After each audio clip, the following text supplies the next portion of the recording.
Bonjour à toutes et à tous, bienvenue dans notre nouvelle édition de On ne vous dit pas tout. Une année s'achève et une nouvelle commence. 1,4 milliard de Chinois à travers le monde vont sortir de leur placard, enveloppe rouge, pétards, etc. afin de fêter le nouvel an chinois comme il se doit, placé cette année sous le signe de Ra. Passage de l'année couronien, pour nous les Chinois, c'est effectivement un grand événement, une grande fête, le début d'une nouvelle année. Alors comment les Chinois vont passer cette nouvelle année, cette fête? Je suis très heureux aujourd'hui avec comme invité professeur Xu Tieping. Apparemment, tout le monde me dit que quelques jours avant la fête, c'est faire des courses pour le nouvel an. Comme je vis depuis une vingtaine d'années à l'étranger, alors j'oublie un peu, qu'est-ce qu'on achète? On n'achète pas de foie gras, on n'achète pas d'arbre de Noël. Alors qu'est-ce qu'on achète pour passer le nouvel an chinois? Dans l'ensemble, ce qu'on peut qualifier, c'est singulier.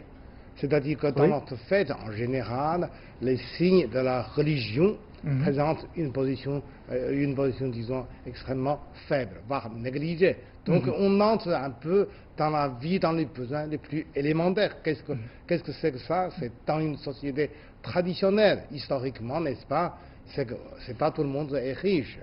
Et c'est que souvent, c'est qu'on consomme, on économise un petit peu l'argent pour passer cette fête le plus important de l'année. On économise de l'argent. Et dans le passé, c'était surtout la nourriture.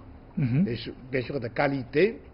Et puis des beaux habits. C'est-à-dire, par exemple, nouvelle année, nettoyer la maison pour créer quelque chose de nouveauté, oublier le passé, ou disons délasser un peu la souffrance, un peu la douloureuse, etc., pour créer une atmosphère pour, je dirais, dans la vie sociale, un bon début. Dans la tradition chinoise, on devait acheter aussi une sorte de peinture pour le nouvel an, des sentences parallèles collées sur le mur, et surtout un caractère très important, fou, le bonheur, pour coller sur la porte, c'est ça? Oui.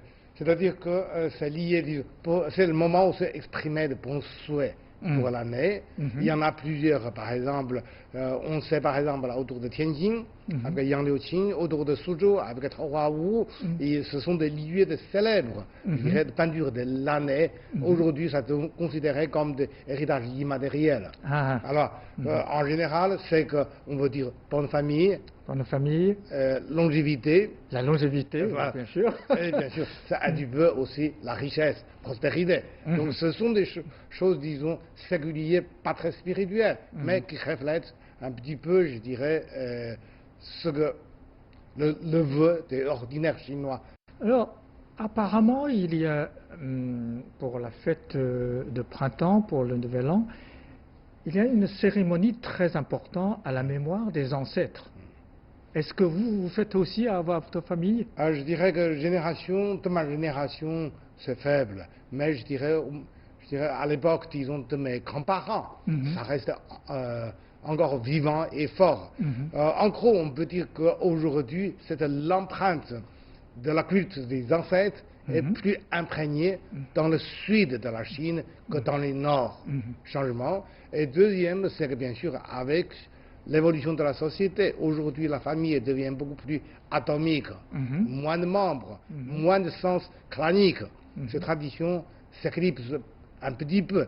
Cela dit, je pense surtout dans le sud, avec autour de villages ou des faubourgs ayant un ou deux grandes familles, rassemblements. Alors là, c'est des rassemblements, je dirais, imprégné de la culte des ancêtres, reste encore vivant, notamment dans les cantons Fujian, Hunan et puis surtout d'autres provinces du Sud. Oui. En comparaison avec l'Europe, avec l'Occident, eux, ils fêtent, leur grande fête, c'est toujours le Noël, sous le signe de la naissance de Jésus-Christ. Tandis que nous, pour nous, nous n'avons pas de Dieu, nous ne sommes pas une civilisation de monothéisme. En fait, Pour nous, les ancêtres, c'est très important. Je pense que c'est à partir, je dirais, autour de 1er jusqu'à 4e siècle. C'est que les deux entités culturelles marchent, je dirais, bifurcation, si vous voulez. C'est que sur l'évolution des mœurs culturelles, chacune prend une autre route. En Europe, avec l'intronisation du christianisme, il y a une certaine disparition, je dirais, de la tradition locale. On est dans une période d'uniformisation, standardisation, c'est-à-dire les signes, les critères, certains, je dirais, comportements standardisés en christianisme, comme par exemple la culture de Noël, etc., standardisée. Elle peut remplacer les anciens. Ce qu'on dit, oui, aujourd'hui, l'Europe, c'est christianisme, Moyen-Âge, quelque chose lié, je dirais, standardisé. Et tandis que chez nous, je dirais, pendant la même période, c'est-à-dire à peu près avant et après, dynastie des Rhin, et la grande période de l'époque, c'est-à-dire l'époque du Royaume du Nord et du Sud, c'est que l'introduction ou pénétration du bouddhisme commence à prendre une proportion en Chine importante, mais qui n'a pas réussi à remplacer, je dirais, les anciennes traditions en Chine, qui préexistent déjà millénaires. Ainsi, ce que les nouveaux apports de la religion d'origine, disons, étrangère, constitue une sorte de, je dirais, ajout dans la tradition et non pas le rôle de remplacement. Et deuxième, c'est bien, moi je pense qu'en Europe, finalement, je dirais que tout ce qui est spirituel est largement quitté, standardisé par cette religion. Même le roi, on est fidèle serviteur de Dieu. Alors que chez nous, la tradition, c'est nous, je dirais, les croyants peuvent se bouder, peuvent se changer entre le taoïsme et le bouddhisme. Grosso modo, alors il n'y a pas, je dirais, un choix exclusif. Cette idée, disons, cette façon, je dirais, monothéisme n'existait pas. En même temps, on n'est pas contre la religion. En fait, on peut adopter individuellement et surtout après à une, je dirais, une manière de hybridation ou disons de adaptation partielle, c'est-à-dire comme des ajouts qui se mélangent. C'est un peu, je dirais, la différence majeure entre les deux entités culturelles. Oui, lorsque je vivais en France, en Europe, j'ai l'impression que sous le monothéisme, les hommes sont divisés en deux parties, croyants et non-croyants. Donc, les gens ne sont pas égaux. Tandis qu'en Chine, même le bouddhisme, par exemple, ce n'est pas une sorte de monothéisme, parce que tout le monde peut devenir Bouddha. C'est ça. Et le Nouvel An chinois, l'importance du Nouvel An chinois, c'est que tout le monde sont égaux. Dans ce sens-là, oui, quand vous dites, par exemple, si en tant qu'observateur culturel, on peut dire qu'en Europe, dans ce cas-là, si on va standardisation, formalisation et hiérarchisation de positions sociales sont beaucoup plus strictes que chez nous. Chez nous, bien sûr, il y a, je pense, la fortune de position sociale. Il y a aussi, ça existe aussi inégalité. Mais sur certains vœux, je dirais, de souhait, tout le monde, comme des candidats à posséder à une position, je dirais, vraiment, je dirais, égale. Même si on est humble, un peu pauvre, là, ça ne pose pas de problème. C'est pas la position sociale. En revanche, chez nous, moi, tout de même, je dirais qu'on a une culture des ancêtres. Là, dans les hiérarchies, on est plutôt un peu le fidèle ou le suiviste. Cette idée-là existe. Continuateur, je dirais, cette idée-là existe aussi. Pour le Nouvel An chinois, apparemment, le plus important, c'est la veille, un grand dîner familial, tout le monde se réunit, on l'appelle Nianye, enfin, hein, le dîner de la veille de Nouvel An. Alors comment vous allez le passer? Vous allez le passer avec toute la famille? Ça change, bien sûr. Ça change. Oui, jusqu'à, je dirais, que 20 ans avant, alors le sens de retrouvailles, de grand rassemblement de la famille, reste encore imprégné dans l'esprit. Et maintenant, c'est affaibli pour des raisons diverses que je peux ajouter. Mais avant, c'était vraiment important. C'est que quel que soit où on se trouve, il faut rentrer à oui, la il faut famille rentrer, pour, voir les familles. Le retrouvailles, c'est plus oui. important à la veille de l'année. Et cette année, vos enfants ne viennent pas vous Oui, voir? bien sûr, mon fils va rentrer. Mais je dirais que c'est qu'aujourd'hui, le travail, le boulot, les études, on est, par semaine, on est distribué un peu ici et là, trop loin. Et deuxième, c'est comme dans une période, je dirais, industrielle, informationnelle. C'est qu'aujourd'hui, les vacances, l'idée des vacances remplace en grande partie, je dirais, cette retrouvaille. En revanche, c'est qu'avec l'amélioration du transport, avec le jour, les congés payés, on peut trouver d'autres occasions de retrouvailles.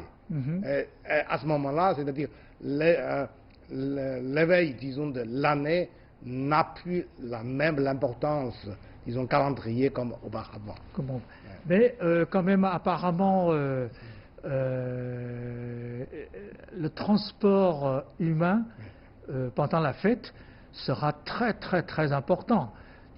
Apparemment, tout le monde prend le train, il y a plusieurs, même des centaines de millions, même un milliard qui sont dans la route, qui sont pour rentrer chez eux, c'est ça? Oui, on se rigole un peu, je dirais, les plus grands déplacements humains dans le monde. Oui, c'est la fête du printemps. C'est la fête du printemps, on s'appelle transport printanier.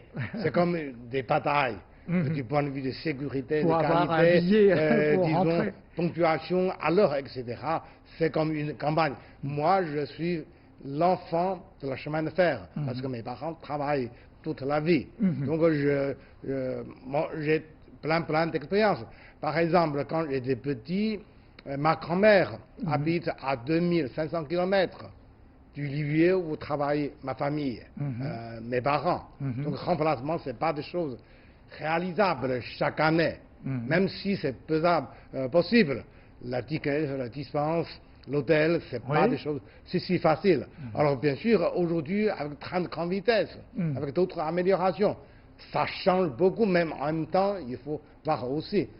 Auparavant, la société chinoise restait plutôt agricole.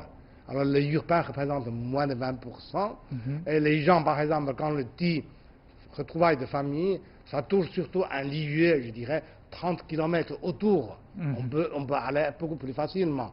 Aujourd'hui, sans parler des millions de Chinois qui travaillent à l'étranger, même à l'intérieur du pays, un pays continental. Si vous voyagez de Xinjiang à Hainan, de Yunnan à Heilongjiang, 5000, 4000 km, c'est pas de choses. Il faut penser que, par exemple, officiellement, on a plutôt 200 millions des travailleurs venus de la campagne, mais qui travaillent dans la ville. Et pendant la fête, il faut rentrer. Voilà. Ça, c'est impressionnant. Oui. Bon, on sait que pendant la fête de Noël, sur la table des Européens, où on mange des dindes, on mange des foie gras, on mange des huîtres, on boit du champagne, etc. Alors, sur la table de dîner de la veille de Nouvel An chinois, qu'est-ce qu'on mange? Est-ce qu'il y a des plats traditionnels qu'on ne change jamais, il faut respecter? C'est un point, moi, je dirais, de rassemblance. Vous citez par exemple 4 ou 5 éléments dans la nourriture. Donc c'est localisé selon la production locale. C'est nous, c'est la même chose. J'ai passé la fête du printemps au Xinjiang, au Liaoning, et dans le sud. C'est fort différent. En général. C'est fort différent. C'est fort différent. C'est simplement lié avec le produit tout près. Mais simplement, le ravioli, tout le monde le fait. Mais surtout, c'est qu'avec aujourd'hui commercialisation, on peut, disons, travailler comme je dirais, une sorte de standard. Comme les raviolis. Mais en réalité, les raviolis se propagent surtout dans le nord. Dans le sud, c'est déjà moins. Dans les grandes villes, oui. Mais dans le Hunan ou dans le Guizhou, et Yunnan ou d'autres provinces, les raviolis, ce n'est pas quelque chose où tout le monde accepte. En général, c'est surtout les produits, disons, précieux locaux. Et les gens intelligents donnent toujours des significations un peu artificielle pour ce bon souhait. Il n'y a pas d'autre, à part de ravioli, par exemple, il y a une sorte de, en chinois c'est nian gao, une sorte de gâteau glutineux, c'est aussi important, non? Nian Gao, c'était surtout aussi, encore une fois, c'est dans le sud. Dans le sud. Par exemple, dans le nord, c'est dans la grande ville, oui. Mais par exemple, dans le Hebei ou dans le Shanxi, l'origine de mes parents, Nian Gao, ça ne marche pas très bien. Ah bon? Oui. On ne mange pas. Oui, oui, c'est-à-dire diversification avec les produits locaux, mais aussi avec le degré de commercialisation, enfin la facilité des produits locaux. C'est-à-dire dîner de la veille de Nouvel An, Oui. Nian Ye, enfin, en Chine, c'est très varié. C'est varié. Selon les régions, Oui. selon les... Mais bien sûr, il y a aussi, je dirais, évolution positive aussi. Dans le passé, bien sûr, c'est que dans une société, disons, je dirais, on respecte mieux les anciens, les vieux, les ancêtres. Souvent, les hommes, les gens, disons, de génération des grands-parents, occupent une position, et puis les petits-enfants, l'arrière-petits-enfants, hiérarchisation. En général, c'est que la position de femme reste secondaire. C'est, bien sûr, aujourd'hui, avec l'évolution, au moins sur celle-là, c'est une notion, je dirais, d'autorité parentale, de grand-parentale. Maintenant, ça fait beaucoup plus. Et on dit aussi que tout en goûtant le dîner de la veille de Nouvel An, on regarde aussi à la télévision. Depuis une trentaine d'années, regarder la télévision, une grande fête, ça devient, comment dirais-je, quelque chose qu'on ne peut pas manquer. Je prends mon exemple, mon propre exemple. Oui. J'ai vu la télé pour la première fois quand j'étais tout petit, 68.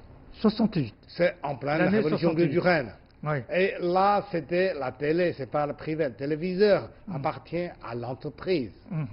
Et effectivement, c'est qu'après les années réformes, c'est-à-dire en 1979, que ma famille achète le premier téléviseur. Et ça devient une nouvelle culture de consommation culturelle. Au début, pendant 3 mois au moins, non seulement c'est la famille, les membres de ma famille, ils regardent, mais tous les voisins. Tous les voisins. Et alors, même dans ma Chine, maison, un petit peu dans la pièce limitée, chaque chambre reste 8 à un peu plus de personnes à regarder jusqu'à la fin, jusqu'à 10h30. Et surtout, je dirais, c'est comme vous dites, c'est avec le fameux festival Nouvel An, ça devient une sorte de culture. Alors au début, ça touche peut-être au moins 95% de la population. 95% de la population, le festival de Nouvel An. Donc c'est le programme qui attire plus de téléspectateurs. Ça crée toujours des records du monde. C'est-à-dire, la Chine, tous les Chinois sont comme une grande famille qui regarde le même spectacle. Programme, oui, voilà. Comme le début de cette émission, j'ai parlé de l'enveloppe rouge, une sorte de hongbao en Chine. Est-ce que, pendant la fête, les parents doivent donner des hongbao, de l'enveloppe rouge, aux enfants? Qu'est-ce qu'il y a dedans? L'enveloppe, bien sûr, c'est la forme moderne. Mais dans les passés, en général, c'est-à-dire génération, je dirais, de vieilles générations, parents ou grands-parents, ont l'obligation de donner quelque chose comme gâteau. Aujourd'hui, plutôt, c'est moyen-âge, c'est-à-dire en forme de monnaie. Donc, avec l'enveloppe, c'est, je dirais, c'est la forme moderne. Mais tout de même, c'est une pensée, une concept, disons, classique. Simplement, c'est que parfois c'est excessif, c'est bien vrai. Que moi, je me souviens que quand j'étais petit, alors une nouvelle, je dirais, paire de chaussures, quelque chose même, un carnet, un crayon, ça me suffit, ça crée déjà la joie. D'accord. Mais aujourd'hui, par exemple, en général, 10 ans ou 8 ans avant, 800 ou 1000 yuan dans l'enveloppe, ça constitue comme, disons, un peu à la critère, à la hauteur. Aujourd'hui, c'est beaucoup, encore plus.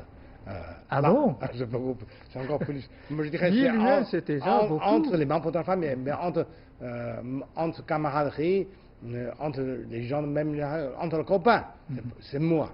Mais c'est tout de même, ça prouve d'une part, c'est qu'il y a une certaine tendance de marchandisation dans la société. En même temps, on peut interpréter finalement c'est l'amélioration sensible du niveau de la vie.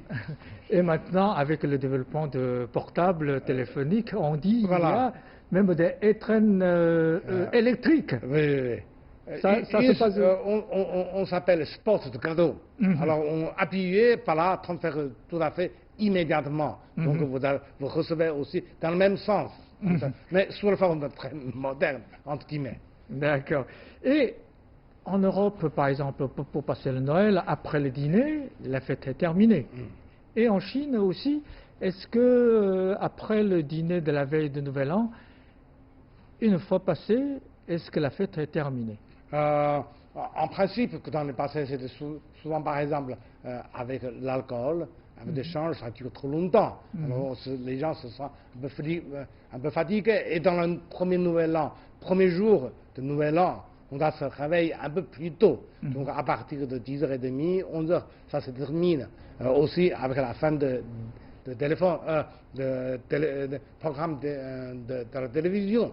Aujourd'hui, ça change, c'est que souvent, les vieux se reposent, mais les jeunes peuvent continuer à rester, et parfois aussi, comme mes neveux, mon fils, etc., ils vont aller à karaoké ou d'autres formes de loisirs aussi. Ça change. Et le lendemain, le premier jour de nouvelle année, alors qu'est-ce qu'on fait? On a on doit se prosterner devant nos grands-parents. On devait se rendre visite chez des amis. Qu'est-ce qu'on fait pendant la fête? Parce que c'est le plus grand fête, il y a 7 jours de vacances. Oui, si vous lisez par exemple les romans comme Rêve rouge dans le pavillon ou d'autres, classiquement, c'est hiérarchique aussi. Par exemple, les fils doivent rendre, je dirais, chez les parents, les fils et les filles prosterner, comme vous dites, et le deuxième jour, en général, chez les beaux-parents. Donc c'est toujours génération récente, jeune, envers les anciennes générations. Ça c'est hiérarchisé. Et souvent, premier jour, côté paternel, deuxième jour, côté maternel. Et après, troisième jour, c'est un peu l'oncle, la tante, c'est un peu, disons, des relatifs germains, etc. Et après, quatrième jour, ce sont la rendre des visites, disons, vraiment entre les amis, camaraderies, les copains, etc. Classiquement, c'est ça. Mais aujourd'hui, d'une part, c'est qu'il n'y a pas trop de distinction entre paternel et maternel. Les deux côtés, bon, on est un peu en égalité. Alors, il y a toujours une question très importante. Quand les étrangers, les occidentaux fêtent leur Noël, ça se comprend parce que c'est le signe de religion, c'est leur croyance. Pour nous, pourquoi la fête de Nouvel An est aussi importante, puisque c'est une journée tout à fait comme les autres? Pourquoi on fête toujours cette nouvelle année? Si on montre dans l'histoire, je pense qu'à différentes périodes, finalement, diverses entités, disons, de l'humanité, passent maintenant à peu près la même chose. C'est-à-dire le choix, le besoin, je dirais, social, spirituel, reste le même. Simplement, c'est autour du 1er et 4e siècle, avec standardisation de la religion comme quelque chose de dogme de l'État, alors là, il y a un changement, c'est-à-dire que finalement, les dogmes de la religion prennent plus de poids dans la vie politique sociale. En Europe, surtout dans la Méditerranée, dans l'ère chrétienne, mais en grande partie aussi dans l'ère islamique. Là, la religion prenne plus de rôle de conduite. Je dirais, les gouverneurs, finalement, sont des agents, sont des gens qui font le service pour une suprématie, disons, au-delà, supérieure, invisible, mais sacralisée. Et tandis que dans la tradition, je ne pense pas seulement à la Chine, si on pense par exemple en grande partie au Japon, les deux Corées, le Japon, Thaïlande, et puis d'autres endroits, je dirais que des pays asiatiques. Cette hiérarchie n'est pas tellement surhumaine. On est simplement, on a reçu un mandat du ciel, on gouverne, mais il n'y a pas quelque chose qui est, je dirais, séparation entre ce qui est sacré, religion, et ce qui est séculier, c'est la gouvernance au quotidien. Là, chez nous, moi je pense qu'il y a une séparation assez forte, y compris jusqu'à aujourd'hui. Alors, en Europe, mais aussi dans le Proche-Orient, là, les choses se marchent dans une autre voie. D'ailleurs, qu'on a dit par exemple amélioration de la vie, de transport, mais aussi moi je pense qu'aujourd'hui, quand on fête dans la deuxième décennie du nouveau siècle, il faut penser qu'à partir de 1840, la Chine est dans une période de chaos, de troubles, disons d'exploitation, agression sans cesse. Et jusqu'à, disons, 70 ans avant, avec une nouvelle république, c'est bien vrai que la nation se dresse, mais reste que la vie sociale et la condition humaine ou matérielle assez faible. Je me souviens que quand je donne l'enseignement, je dis souvent les jeunes étudiants de 80, génération de post-80. Je dirais, vous avez la première génération qui, depuis l'enfance, n'a pas connu des grands troubles. Donc on est né, on fait des études jusqu'à travail, une génération, je dirais, un circuit, une trajectoire tout à fait pacifique. C'est quelque chose d'assez rare dans l'histoire récente de la Chine. Alors qu'aujourd'hui, on est vraiment en fierté de dire que finalement, après, disons, 70 ans, le pays a connu de diverses épreuves, périodes difficiles, parfois de petits troubles, etc. Mais finalement, c'est quand on pense, par exemple, depuis la guerre d'opium et depuis grand chambardement de l'histoire, et on est vraiment dans une période de prospérité, de continuité et pacifique. Et là, c'est quelque chose d'extrêmement précieux. Et surtout quand on va aujourd'hui à l'horizon d'aujourd'hui. Ici, en Amérique du Nord, l'Europe occidentale, subsaharienne, le Proche-Orient, et finalement, et on est à part, et on est en paix. Là, c'est plus important. On est en paix, là, le plus important. Mais la dernière question. Il me semble que, comme c'est une fête qui a 7 jours de vacances, apparemment les Chinois, maintenant, une autre tradition se forme, c'est qu'ils voyagent dans le monde, ils franchissent les frontières pour aller en Europe, en Amérique, en Asie du Sud. Est-ce que c'est vrai? C'est vrai, c'est quelque chose d'assez récent. D'une part, c'est qu'aujourd'hui, on a augmenté beaucoup plus les jours, les fériés de jour et les fériés payés. Congés payés. Voilà. Historiquement, on est 3 jours. Oui. Ça peut vous passer, par exemple, d'aller à Shanghai, quelque chose de 1000 km par des amis ou des parents. Aujourd'hui, avec une semaine de vacances, notamment avec l'amélioration de très grande vitesse et de l'avion, on peut aller plus loin, voire plus en profond. C'est quelque chose d'assez récent. Et d'ailleurs, moi, je pense que c'est un phénomène qui touche aussi le monde. C'est que la Chine devient le premier, je dirais, pays, disons, de visiteurs tourisme. De sortie du pays, on est déjà, je dirais, chaque année, après plus de 150 visiteurs internationaux. Sortir du pays, ça touche beaucoup de pays, d'abord les voisins, et de plus, avec, disons, des pays de distance un peu lointain. Donc, ça change aussi. Donc, voilà, pour le Nouvel An chinois, le monde doit préparer pour accueillir les Chinois. Ok. Merci beaucoup, professeur Oshi. Je vous souhaite une très très bonne fête. Merci. Et merci aussi à nos chers téléspectateurs et bonne fête aussi.